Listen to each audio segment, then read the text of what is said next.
David Ben-Gurion declared an independent state of Israel on May 14, 1948, and a new chapter of Jewish history began. The British had controlled Palestine under the British Mandate, but that expired at midnight, and so the early Zionists declared a new nation. Some of them had lived in the land for generations, and some were new arrivals from Nazi Europe. For a couple of years, May 14th was a day for mourning lost soldiers. Then in 1951, Israel decided to split the day into two parts, Yom Hazikaron Remembrance Day, and Yom Ha'atzmaut Independence Day. It is celebrated on the 5th of Iyar, or one of the days right around it. In 1953, Yom HaShoah, Holocaust Remembrance Day, was also added to this period, happening 8 days earlier. Yom Hazikaron begins at night with a minute-long siren where the whole country stops and stands in silence. Another siren the next morning kicks off the official memorial ceremonies, as well as private ones where people remember their loved ones. As night falls, the memorial mood shifts quickly as Israelis move into party mode, and Yom Ha'atzmaut begins, starting with a formal state torch lighting ceremony on Mount Herzl in Jerusalem, to fireworks over Rabin Square in Tel Aviv, to street parties everywhere.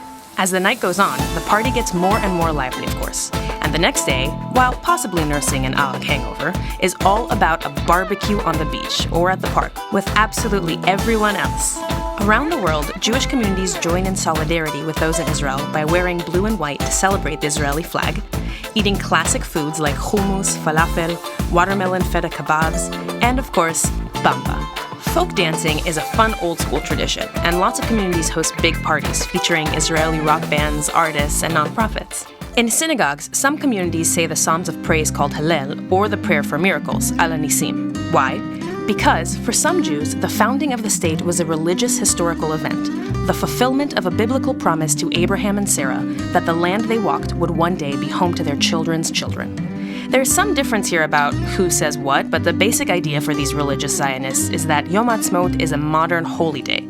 Not so for secular Zionists who remember and celebrate, but without the religious overtones. Some Jews differ very strongly and see the founding of the state as heresy.